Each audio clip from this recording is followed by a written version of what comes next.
अस्सलाम वालेकुम and welcome to नया दौर हेडलाइंस। मैं हसन इफ्तिखार लेकर आया हूं आपके लिए अब तक की ताज़ा तरीन खबरें। सबसे अहम खबर यह है कि इमरान खान को तोशाखाना रेफरेंस में इस्लामाबाद हाई कोर्ट से बड़ा रिलीफ मिल गया। इस्लामाबाद हाई कोर्ट ने इमरान खान की सज़ा मुअत्तल कर दी और उनको ज़मानत पर रिहा करने का फैसला दे दिया। इस्लामाबाद के हाई कोर्ट के 2 रुकनी बेंच जो है जस्टिस आमिर फारूक की सरबराही में जो केस की समाअत करता रहा, उन्होंने फाइनली आज अपना फैसला दे दिया। कल उन्होंने फैसला महफूज किया तो और ऐलान किया था कि आज 11 बजे फैसला सुनाया जाएगा, लेकिन फैसला सुनाने में कुछ देर हो गई। फैसला सुनाने का जो चीफ जस्टिस साहब थे इस्लामाबाद हाई कोर्ट के, उन्होंने ज़बानी तौर पे तो फैसला सुना दिया, लेकिन उसका जो डिटेल जजमेंट है वो अभी तक नहीं आया। लेकिन उन्होंने ये बताया कि डिटेल जजमेंट के अंदर सज़ा को मुअत्तल करने की जो वजूहात हैं वो बयान की गई हैं। आपको बताते चलें कि इमरान खान साहब को तोशाखाना केस में 8 अगस्त को सज़ा हुई थी। उसी दिन उनको उनके घर से लाहौर में गिरफ्तार कर लिया गया था और उसके बाद अटक जेल मुंतकिल कर दिया गया था। अटक जेल में इमरान खान साहब को तमाम फैसिलिटीज़ दी गई और ऑब्वियसली कल तो उनकी लिस्ट भी जारी हुई थी कि इस्लामाबाद के अंदर के उनको सुप्रीम कोर्ट को जमा कराई गई थी अटॉर्नी जनरल की तरफ से कि उनको क्या क्या सहूलियात दी जा रही हैं। आज की बात सबसे बड़ी खबर यह है कि उनका जो सज़ा है उसको मुअत्तल कर दिया गया है, लेकिन इसके अंदर एक इंपॉर्टेंट बात यह है कि उनकी जो केस है वो भी मज़ीद चलेगा। अगले फेज़ के अंदर, सेकंड फेज़ के अंदर जो है इस्लामाबाद हाई कोर्ट ये फैसला करेगी कि आया जो इमरान खान साहब का केस था लोअर कोर्ट का, क्या उसका मिस ट्रायल हो जाएगा, डिक्लेयर कर दिया जाएगा, या इमरान खान साहब को बरी कर दिया जाएगा हाई कोर्ट की जानिब से। ये फैसला भी आने वाले दिनों में देखना होगा। अभी तक का जो फैसला है वो सिर्फ सज़ा मुअत्तली से मुतल्लिक है। उसके अंदर उनकी सज़ा मुअत्तल कर दी गई, उनको 1 लाख ज़मानत के एवज़ जो है उनको रिहाई का फैसला कर दिया गया।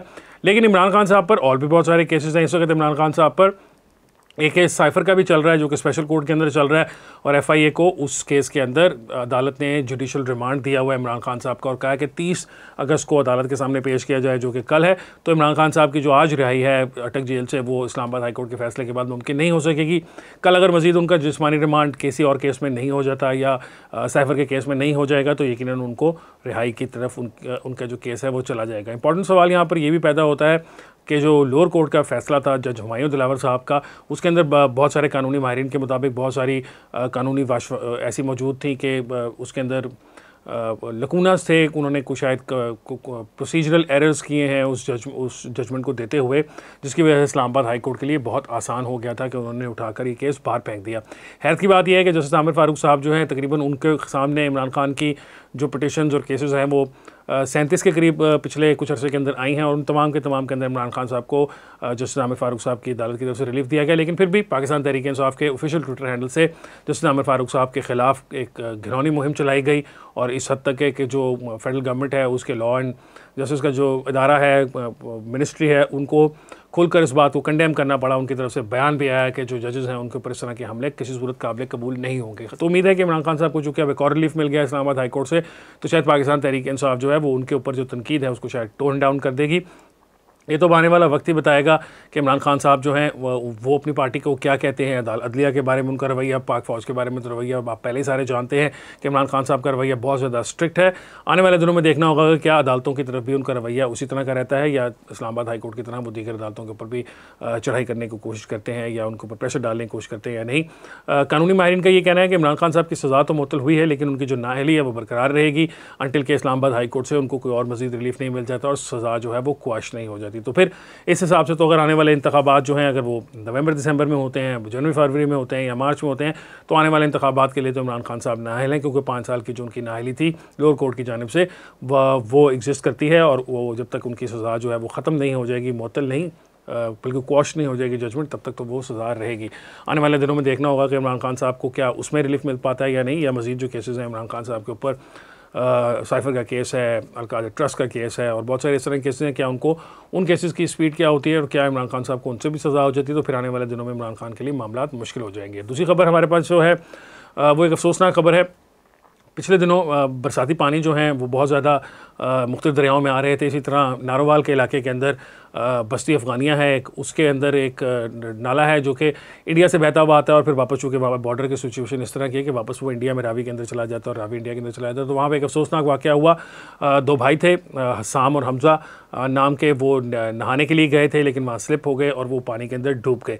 एक जो थे उनकी तो लाश जो थी हसाम साहब की वो तो निकाल ली गई थी रेस्क्यू एहलकारों ने तकरीबन 4 घंटे के बाद, 5 घंटे के बाद ऑपरेशन करके, तो उनकी वो जो लाश थी वो तकरीबन 3 या 4 किलोमीटर जिस जगह पर वो डूबे थे वहाँ से 3-4 किलोमीटर दूर निकाल ली थी, लेकिन एक जो थी हमजा की लाश वो नहीं मिल सकी थी। अब पता चला ये है कि वो बहकर इंडिया में चली गई थी और बॉर्डर सिक्योरिटी फोर्स जो इंडिया की उन्होंने उसको तहवील में ले लिया है। अब तकरीबन 4 दिन से ज़्यादा का अरसा गुजर चुका है, लेकिन BSF वाले जो है वो लाश वापस करने को तैयार नहीं है। तो इसके अंदर पाकिस्तान की जो गवर्नमेंट है, फॉरेन ऑफिस है, उसको इंपॉर्टेंट रोल अदा करना है।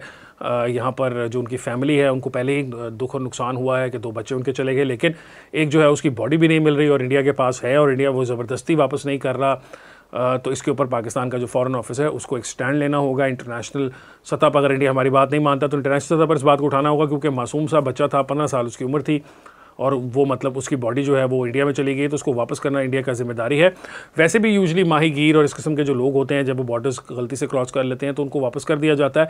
तो यहाँ पर तो वो बंदा ज़िंदा भी नहीं है, तो उसकी जो बॉडी है उसको वापस कर देना चाहिए ताकि उसको यहाँ लाकर पाकिस्तान में दफनाया जा सके और उसके आखिरी राइट्स जो है वो पूरे किए जा सके। आखिरी खबर जो है हमारे पास वो है बिजली के बिलों से मुतल्लिक। आप सबको पता है कि पाकिस्तान के अंदर इस वक्त एक ऐसा बहरान पैदा हुआ है जिसके अंदर बिजली की कीमतें जो हैं वो किसी शख्स की भी उस इस्तात से बाहर हो गई हैं। सिर्फ गरीब आदमी के लिए मसला नहीं है, मिडिल क्लास और थोड़ी सी अपर मिडिल क्लास जो है वो भी चीखें मार रही है, क्योंकि उनके पास भी ये सलाहियत नहीं है कि कई हज़ारों के बिल दिए जा सकें। यहाँ पर छोटे घर जो हैं 100-150 यूनिट इस्तेमाल करने वालों के बिल 12-12 हज़ार आ रहे हैं, और इसी तरह जो लोग ज़्यादा बिल इस्तेमाल करते हैं, बिजली इस्तेमाल करते हैं, जो 1000 यूनिट इस्तेमाल करते हैं, उनके बिल तो शायद 70-80 हज़ार और 1 लाख के आसपास चले गए हैं। ऐसी सूरत हाल के अंदर जहाँ सारे लोग जो हैं वो हुकूमत की तरफ देख रहे हैं कि हुकूमत शायद कुछ रिलीफ दे, वहीं पर ये बात है कि हुकूमत की तरफ से शायद ऐसा कोई रिलीफ आने वाला नहीं है। उसकी सबसे बड़ी रीज़न ये है कि IMF का प्रोग्राम में हम हैं। IMF को हमने वादा किया हुआ है कि हम कीमतें बिजली की मज़ीद बढ़ाएंगे। आने वाले दिनों में हमने इन्हीं सार्फिन से 2000 अरब रुपया और इकट्ठा करना है। अभी सिर्फ 1500 अरब इकट्ठा हुआ है, 2000 अरब मज़ीद का टारगेट है, उसके लिए कीमतें बिजली की बढ़ानी हैं। आज ही नेपरा को समरी जो दी गई है उसके अंदर तकरीबन 3 रुपये फ़ी यूनिट बिजली को महंगा करने की बात की गई है, जो अगले बिल के अंदर आपकी आएगी। और इसी के साथ साथ जो है IMF उसकी तरफ से भी शदीद दबाव है इस वक्त पाकिस्तान गवर्नमेंट के ऊपर कि किसी सूरत भी किसी किस्म का भी रिलीफ आवाम को नहीं दिया जाएगा। बिजली के बिलों के अंदर जो बातचीत चल रही है कि टैक्सेस को कम कर दिया जाए या टैक्सेस को सिरे से ख़त्म ही कर दिया जाए ताकि आवाम को कुछ ब्रीदिंग स्पेस मिल सके, ऐसा होता भी हमें आने वाले दिनों में नज़र नहीं आ रहा, क्योंकि IMF का प्रोग्राम है। अब यहाँ ये सवाल ये पैदा होता है कि ये जो पिछली हुकूमत गई है PDM की, ये बिल्कुल ज़िम्मेदार है, इसने IMF के प्रोग्राम के अंदर हामियाँ भरी हैं सारा कुछ करने के लिए, लेकिन ये कॉन्टीन्यूटी है IMF के प्रोग्राम की जो कि पिछले दौरे हुकूमत से चल रहा है। इमरान खान साहब ने उसको वादा किया था, उन्होंने वो वादा पूरा नहीं किया, जिसकी वजह से आपको याद होगा कि हमारा IMF का प्रोग्राम भी काफ़ी देर के लिए सस्पेंड रहा था और उसके बाद ऑब्वियसली नए सिरे से नेगोशिएट करके और सारा कुछ करना पड़ा। तो इसका जो बर्डन है वो सारी सियासी जमातों के ऊपर और हमारी पिछली जो 5-7 साल की लीडरशिप है पाकिस्तान की, उनके ऊपर सबके ऊपर आता है। सिर्फ ये इंटरिम हुकूमत की ज़िम्मेदारी नहीं थी या PDM की ज़िम्मेदारी नहीं थी या खाली इमरान खान की ज़िम्मेदारी नहीं थी, इन तीनों की वजह से ये हो रहा है, तीनों के मिलने की वजह से हो रहा है। पाकिस्तान के अंदर जो पाकिस्तान के माशी दीगर मसाइल हैं उनकी तरह जो ये बिजली और गैस और पेट्रोल के ऊपर जो डेवलपमेंट लेवीज़ हैं और मुख्तलिफ़ किस्म के टैक्सेस हैं, ये सिर्फ इसलिए हैं क्योंकि पाकिस्तान की रियासत नाकाम और नकारा है। वो डायरेक्ट लोगों से टैक्स नहीं ले सकती, ताजरों से टैक्स नहीं लिया जा सकता, रियल इस्टेट का इतना बड़ा सेक्टर है उससे टैक्स नहीं लिया जा सकता, बड़े बड़े जो ज़मींदार हैं जो हज़ारों एकड़ के मालिक हैं उनसे टैक्स नहीं लिया जा सकता। टैक्स लेने का सिर्फ तरीकाकार ये है कि मेरे और आप जैसे जो लोग हैं जो बिजली इस्तेमाल करते हैं, पेट्रोल इस्तेमाल करते हैं, गाड़ी इस्तेमाल करते हैं, गैस इस्तेमाल करते हैं, उन पर इनडायरेक्ट टैक्सेस की भरमार कर दी जाए ताकि वो जो है अवाम पिस जाए इस चक्की के अंदर, लेकिन IMF को दिखाने के लिए हुकूमत के पास पैसे हों। तो आने वाले दिनों में जहां हम सभी उम्मीद करते हैं कि हुकूमत की तरफ से कि हमें कोई रिलीफ दिया जाएगा, वहीं मैं आपको ये बता रहा हूं कि आने वाले दिनों में शायद रिलीफ नहीं मिलेगा। हुकूमत आने वाले दिनों में बिजली की कीमतें मज़ीद बढ़ाने जा रही है और ये सब कुछ इसलिए हो रहा है क्योंकि हम IMF के एक ऐसे प्रोग्राम में हैं जिसके तहत हमें अपने टैक्स को इंक्रीज़ करना है और अपने अखराजात को कम करना है। और हुकूमत की नज़र में सबसे ज़्यादा तरीकाकार आसान ये है कि आवाम के ऊपर जो है टैक्सेस की भरमार कर दी जाए, इनडायरेक्ट टैक्सेस की भरमार कर दी जाए, जो लोग पहले ही पिसे हुए हैं उनको मज़ीद पीसा जाए ताकि IMF का जो टारगेट है उसको अचीव किया जा सके और पूरा किया जा सके। इस वक्त IMF किसी मूड में नहीं है कि वो पाकिस्तान गवर्नमेंट को कुछ थोड़ा सा भी रिलीफ दे दे। तो इसलिए आने वाले दिनों में आपको बिजली की कीमतें मज़ीद बढ़ती नज़र आएंगी, गैस की कीमतें मज़ीद बढ़ती नज़र आएंगी और महंगाई का जो तूफ़ान खड़ा हुआ है वो किसी सूरत थमता नज़र नहीं आएगा। आज के प्रोग्राम के लिए इतना ही है, इंशाल्लाह आपसे मुलाकात होगी एक और प्रोग्राम के साथ। मुझे हसन तार को दीजिए इजाज़त। अल्लाह हाफ़िज़।